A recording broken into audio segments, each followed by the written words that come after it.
কি কেমন লাগছে? পছন্দ হলো? এ ভারী অন্যায় ঘন্টা মামা, এভাবে কেউ চুপি চুপি ঘরে ঢোকে? তুমিও তো বাবা কেমন চুপি চুপি ছবি দেখছিলে, তাই আমাকেও চুপি চুপি আসতে হলো। এবার বলো তো কেমন লাগছে, পছন্দ হলো? জানি না, যাও। ঠিক আছে, তাহলে আমিও রাজা বাবুকে বলি কি তার আদুরের বোনের ছেলে পছন্দ হয়নি। এই যে শোনো, তাহলে আমাদের বোনের অপুকে খুব পছন্দ হয়েছে। আপনার কাছ থেকে খবর পেয়ে বিয়ের পাকা কথা বলতে চলে এলাম রাজাবাবু। খুব ভালো করেছেন। আমাদের একমাত্র ছোট বোনের বিয়ে বলে কথা, যত তাড়াতাড়ি শুভ কাজ সুসম্পূর্ণ হয় ততই মঙ্গল। আমি কিন্তু অনেকদিন ভালো মন্দ খাইনি। হ্যাঁ, এবার ভাগ্নির বিয়ে উপলক্ষে 1 মাস ধরে খাবো। হ্যাঁ, আমি কিন্তু আগে থেকে বলে রাখছি রাজা, আমি কিন্তু 1 মাস ধরে খাবো। হ্যাঁ খাবেন খাবেন, তা তো খাবেনই, হ্যাঁ। তবে কি না ওই হজমের ওষুধটা না সঙ্গে রাখবেন। এই ফালতু আস্তে। অপু, সেদিনকার ব্যবহারে আমি খুব অনুতপ্ত, তুমি কিছু মনে করো না। সেদিনকার ব্যাপারটা ভুলে যাও। না না, আপনি ওসব নিয়ে একদম ভাববেন না, আমি কিচ্ছু মনে করিনি। তা ভালো, কিন্তু বিয়ে বলে কথা, একটা দেনাপানার কথা তো থেকেই যায়। হ্যাঁ মহিমবাবু, পূজা হচ্ছে বাবা মাহারা আমার একমাত্র ছোট বোন। আমিও সুখের জন্যে সব কিছু করতে পারি। বলুন, আপনার যদি কিছু চাবার থাকে বলুন। কি আর চাইবো রাজাবাবু, আমার তো সবকিছুই আছে। না না, তবুও সংকোচ করবেন না। যদি আপনার কোনো চাহিদা থাকে তো বলুন। পূজার জন্য তো আমি সব কিছু দিয়ে দিতে পারি। বোনের জন্য সব দিয়ে দিতে পারি এরকম কথা সকলেই বলে, কিন্তু দিতে গেলেই হাত কাঁপে। মহিমবাবু, রাজবংশের ছেলে আমি সারা জীবন শুধু 2 হাতে দিয়ে এসেছি। চান, আপনার কি চাওয়ার আছে চান বলুন। নিশিগঞ্জের মায়ের দিব্যি যা চাইবেন আজ আমি তাই দেব।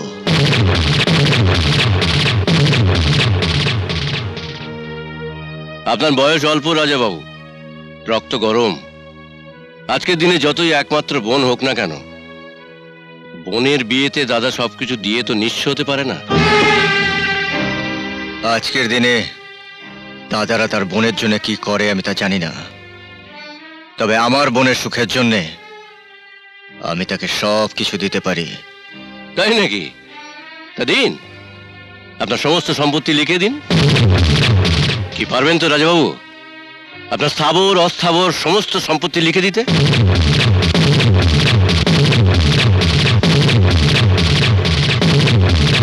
কি হলো, কি ভাবছেন রাজাবাবু?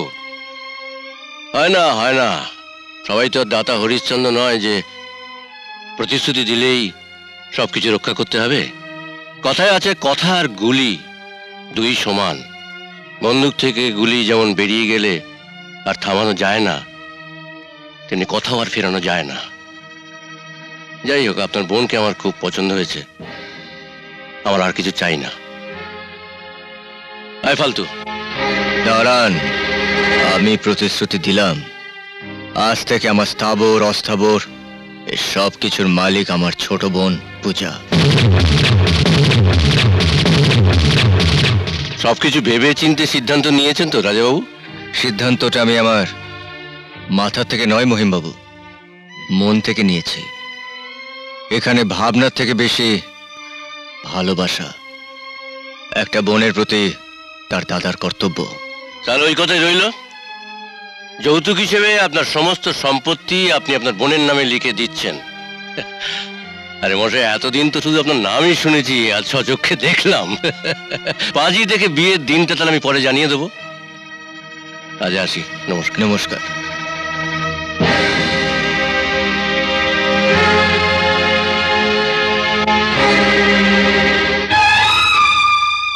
অসম্ভব, এই বিয়েতে আমি রাজি নই।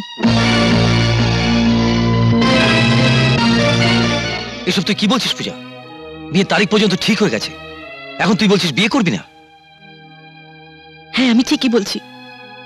দাদাদের নিঃস্ব করে, পথের বিক্রি করে আমি এই স্মৃতিতে সিঁদুর পড়তে চাই না দাদা। কিন্তু আমি তো তোর স্মৃতিতে সিঁদুর দেখার জন্যে সব কিছু করতে পারি।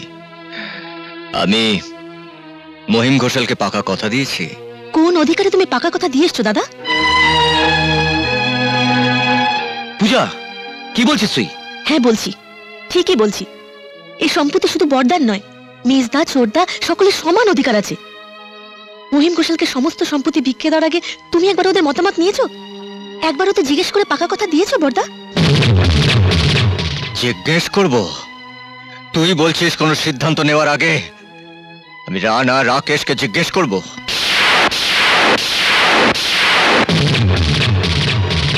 বেশ, আমি সিদ্ধান্ত নিয়েছি আমাদের সমস্ত সম্পত্তি আমাদের ছোট বোনের বিয়েতে যৌতুক দেব। এতে তোমাদের কোনো আপত্তি আছে? আছে, আপত্তি আছে। আপত্তি আছে? হ্যাঁ, আপত্তি আছে।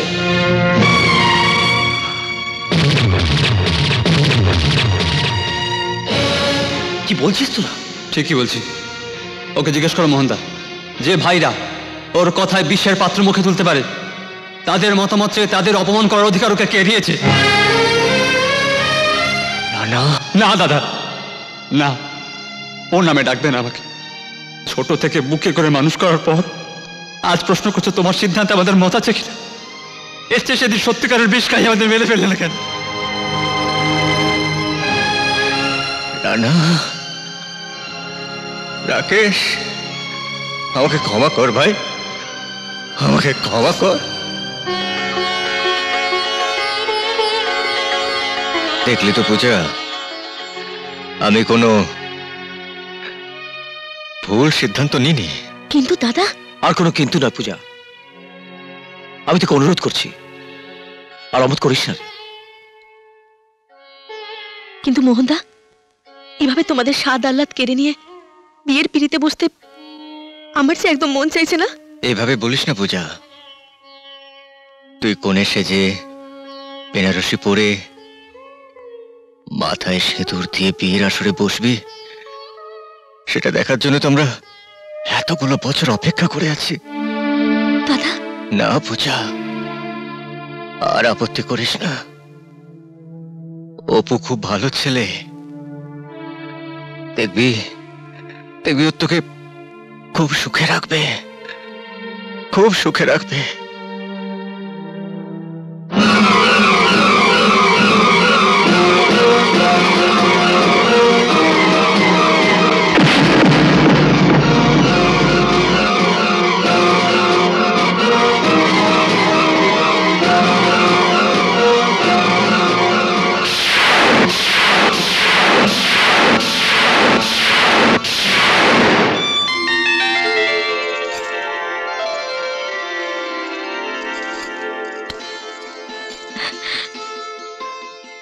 কি পূজা, পছন্দ হয়েছে? আমি হিন্দু মেয়ে, শাখা সিঁদুরের দিব্যি দিয়ে অগ্নি সাক্ষী করে আমি তোমাকে স্বামী হিসেবে পেয়েছি। তুমিই তো আমার দেবতা। তোমার দেওয়া উপহার কি আমার অপছন্দ হতে পারে?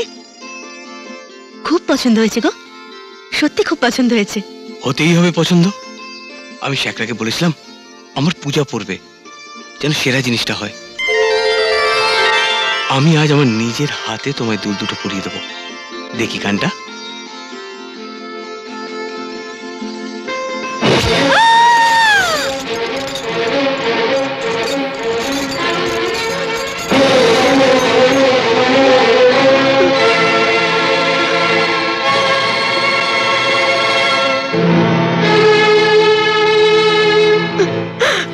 রক্ত!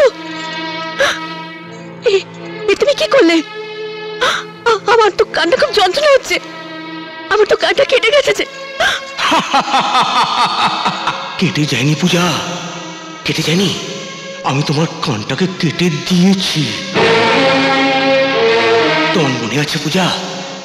তোমার মনে আছে সেদিন মন্দিরে তোমার দাদা যখন আমায় মেরেছিল আর তুমি তুমি তুমি হাততালি দিচ্ছিলে? সেদিন সেদিন সমস্ত গ্রামবাসীর সামনে লজ্জায় অপমানে আমার আমার বাবার নাকটা কাটা গিয়েছিল। আজ আজ আমি তোমার কানটাকে কেটে আমার বাবার সেদিনের অপমানের প্রতিশোধ নেওয়া শুরু করলাম। বাহ বাহ অপু, বাহ বাহ। এই নাহলে আমার ছেলে পূজার চিৎকার শুনে এ ঘরে না এলে আমি তো এই মনোরম দৃশ্য দেখতেই পারতাম না। এখন বুঝতে পারছি তুই হচ্ছিস আমার যোগ্য উত্তরসূরি। সে তো বটেই কর্তা। না মানে বলছিলাম আমরা গাছে আমরাই হবে, ল্যাংড়া তো আর হবে না। আয়, চল।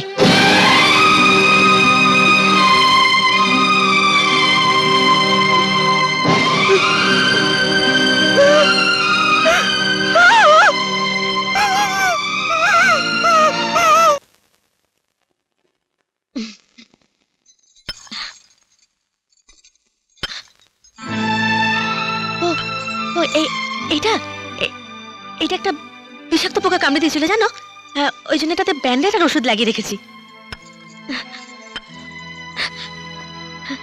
তোমরা খাও, আমি রান্নাঘর থেকে এক্ষুনি আসছি।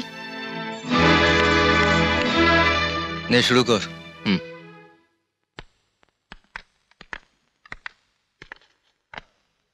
পূজা এখানে এসে আরো বেশি ভালো রান্না বান্না করছে, তাই না? মাংসটা ফাটাফাটি হয়েছে। দারুণ দাদা, আর একটু দাও না। নিবি? নে না। পূজা এখানে এসে একেবারে গিন্নি হয়ে গেছে। এখানে খুব সুখেই আছে।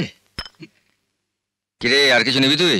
না, বোনকে দেখার নাম করে এরা তো ভিখিরির মতো খেয়েই যাচ্ছে। কিরে অপু? হ্যাঁ আমিও তো তাই দেখছি। অবশ্য হবে নাই বা কেন, যা সম্পত্তি ছিল সব পূজাকে দিয়ে তোরা সত্যি বিক্রি হয়ে গেছে। ছেড়ে দাও বাবা, খেতে দাও। কত খাবারই তো আমাদের নষ্ট হয়ে যায়, কুকুরকে দিয়ে দিই। তা কুকুরের বদলে মানুষরাই খাক। সে খাক, তবে একটা কথা তুই শুনে রাখ অপু, শুধু শুধু আমি তোর শালাদের খাওয়াতে পারবো না। আমার বাড়িতে ওরকম চব্বচস্য করে খেতে গেলে কাজ করতে হবে।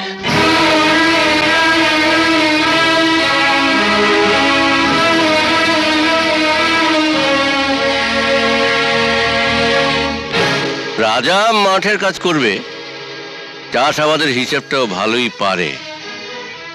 রাকেশকে গোয়াল আর পোল্ট্রি দেখার দায়িত্বটা দিয়ে দে, দেখিস আবার ডিম চুরি করে বিক্রি টিক্রি করে না বসে। রানা শুনেছি কলেজে পড়াশোনা করে, ওকে লেখাপড়া ছাড়িয়ে দিয়ে ঘরের ভাই ফরমাস খাটতে বল। ঠিক আছে বাবা, ঠিক আছে, ওরা তাই করবে। কিন্তু তা বলে তুমি ওদের খাবারের খোঁটা দিও না। কতই বা খাবে ওরা?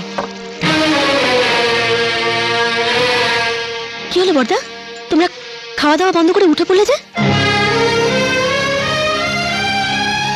কি হয়েছে বর্দা, তোমরা কাঁদছো কেন? কাচ্ছি না, আসলে পেটটা একেবারে ভরে গেছে রে তোকে দেখে। তুই এখানে কত সুখে আছিস, ভালো আছিস। ও বুঝেছি, আর বলতে হবে না।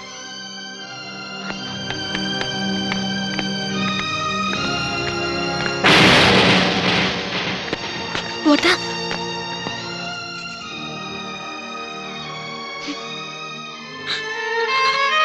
তোর পাগলি, তুই কাঁদছিস কেন? তুই সুখী হলে তো আমরা সুখী। বর্দা, তোমরা কতটা সুখ পেলে তা আমি জানি না, কিন্তু যদি পারো তো তোমাদের এই হতভাগিনী বোনটাকে ক্ষমা করে দিও।